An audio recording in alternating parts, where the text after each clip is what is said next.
అమ్మాయి టైం 10 అయింది. ఇంకా బొమ్మ వేయడం ఆపి పడుకోవే. నువ్వు పడుకోమ్మా. 1 గంటలో ఈ బొమ్మ పూర్తి చేసి నేను పడుకుంటాను. చెప్పిన మాట వింది కదా.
నిండుగా 100 ఏళ్ళు బతకాల్సిన పిల్ల ఎంత అన్యాయం అయిపోయింది.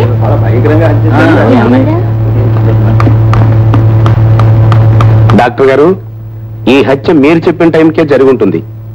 నీలకంఠ గారు, ఏం జరిగింది? సెల్వ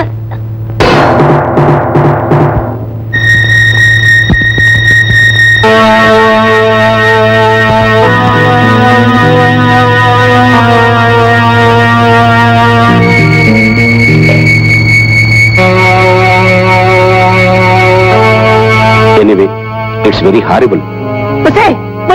మళ్ళీ ఇక్కడికి ఎందుకు వచ్చావే శనిమోహమా? నీ వల్లే నా బిడ్డ చచ్చిపోయింది. నువ్వు ఆ దౌర్భాగ్య బొమ్మకి ఈ మండ వల్లే దానికే సావు వచ్చింది. నువ్వే నా బిడ్డను పొట్టలు పెట్టుకున్నావే పాపిసిదానా?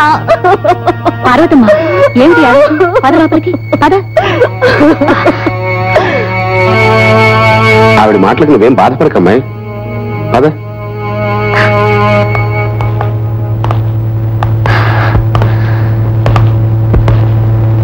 నిజంగా కన్న తల్లి ఎంత బాధపడుతుందో పాపం.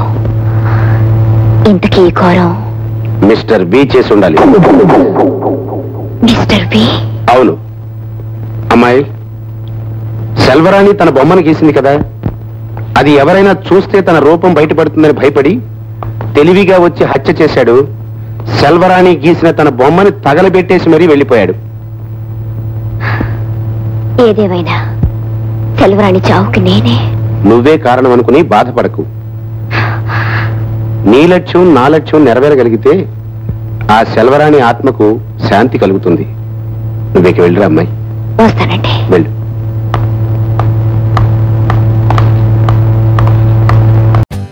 For more updates, like, comment, subscribe to our channel. Hey darlings, గంటని click చేయడం మర్చిపోకండి.